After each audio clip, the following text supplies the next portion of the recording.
Hi, I'm back on the moon as usual with another thing to kind of show you how to do or whatever. Um, so I've been actually conflicted on whether or not to do this, mainly because, one sec.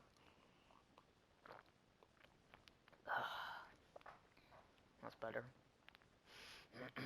um, I've been conflicted on whether or not to show this because this has kind of been a thing that I'm kind of known for doing, and if I found other people doing it, it wouldn't kind of be the same or whatever, but I'm like, you know what? It doesn't really matter what you do, what kind of ideas that you get as long as you apply it in your own unique way. So just think of this as another tool at your disposal. That being said, I highly urge everybody to find their own unique style in whatever you find out how to do and stuff. And these things should be no exception. Well, enough with the philosophical stuff, let's get straight to the point. Where's the thing at? Okay, I'm going to be showing you how to make this. What is this, you ask? I'm not going to show it to you yet. We are going to build it from scratch. So, over the course of the movies, or not movies, how-tos that I've been coming out with, I've always just used squares to put sequencers on. So what we're going to do is we're going to build a custom sequencer. And is that accurate? Yeah, that's accurate enough. And we'll put up a bit higher. So what you want to do is you want one square, and it doesn't have to be sticker panel, it can be hologram or whatever, just as long as it's transparent and you can't see it. You want to take this and you want to make the bottom one static. You want to make the top square dynamic. The difference between dynamic and static should be obvious. Movers and anything else work on dynamic objects. Stuff like movers and in and out movers and anything that moves stuff doesn't work on static. Static basically means that it's just there. It's like a brick wall. It can't be moved. So now what we're going to do is we need 2 microchips for each bit of sticker panel here. We're going to put this one down here. And I'm going to continuously say this, you don't have to color code these. This is just something I do. Now what we need is a piston. If I can get the damn thing on there. There we go. Oh no, I said a bad word. Okay. So, we're going to go into it, and we're going to do speed scale. And we're going to make it invisible. Now in here, this is where it gets complicated, so pay attention. We need a tag sensor and an AND gate. Actually, no, hold on. Yeah, we need an AND gate. Or not an AND gate, an OR gate. What am I saying? So we're going to put this here, and this will be important. I'll explain the importance of this later on. But now we need a timer.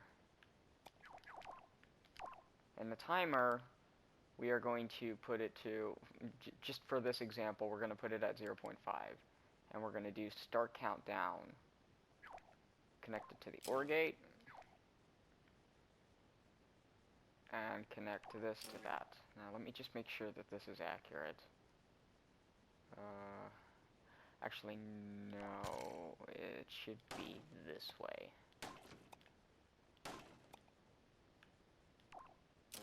No, not there. So connect this to start countdown. Connect the OR gate. Connect it to the OR gate.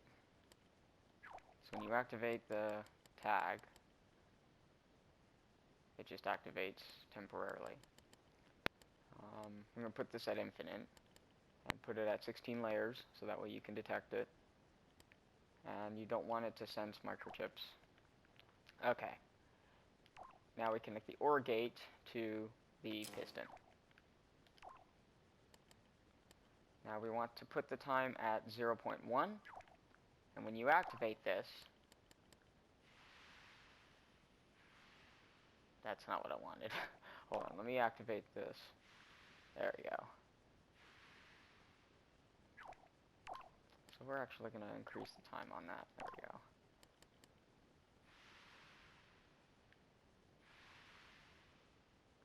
So it kind of gives this shake effect, in short. Now for the label, we're just going to put shake. Put the output value to signal strength.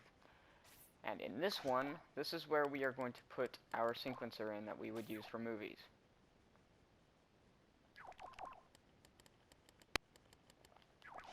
Now, this is just something I do. Not just the color coding, but also this as well. I like to connect to NOT gates to all of my sequencers. That way when I pause and I invert it, nothing activates until I unpause.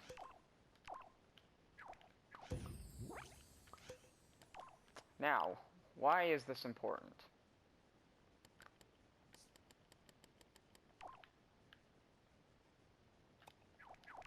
When we take a camera, we take several cameras actually,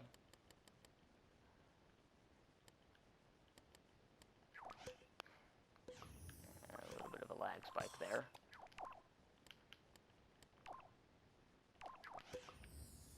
What happens when you take a tag and you put it under the same label as the tag sensor?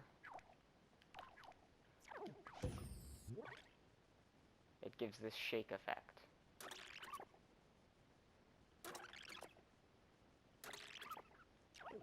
Yeah, undoing is a bit of a struggle.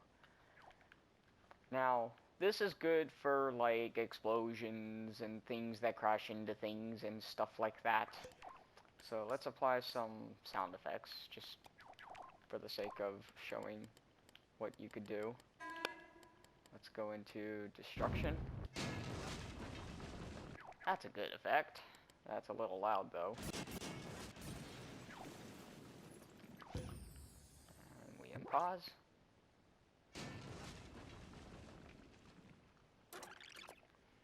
So it's good for effects like that. Now, you can program this to do multiple things.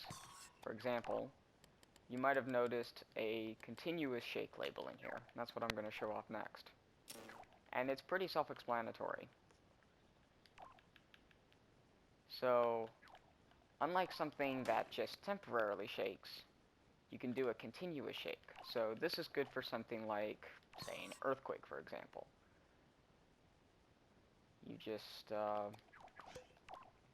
take a tag and you put it at a certain length. You apply continuous shake. Now let's apply like a rumble type of effect or something. What do we got? Where's rumble at? It probably wouldn't be in here. Oh wait, I know where it is. Here it is.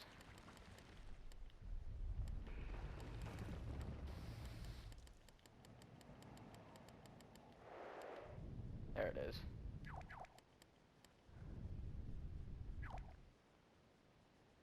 So we apply that.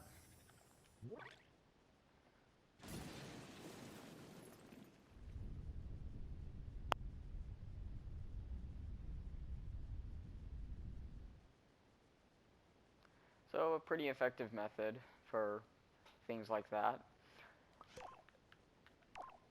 That being said, I'm going to start roasting the shake feature in the cameras, and I'm going to say that the camera shake is janky. This looks weird, and it doesn't look like something that you would see in like a professional movie or something. Like, when you see an actual earthquake go on, you don't see things like, oh my god, it's the end of... No. No. You expect the entire ground to be shaking beneath your feet. You don't expect a camera to start recording like he's drunk or something, because that's seriously what this looks like. Now, for certain occasions, this could be used for something good, but for the things that people use this for, it's not. It's not. I personally don't use it. So, that's why I built this whole system. So, that's how it's built, and that's pretty much how this entire thing is programmed. I have the tags here, that way I don't have to continuously get out tags and put them under labels. They're right there where I need them. Same logic that I just showed you. Same tag sensor, same application of logic, and same sequencer appliance. Just everything is default. Everything comes standard with what I need. So, really good thing to use. And I will actually show you an example of this.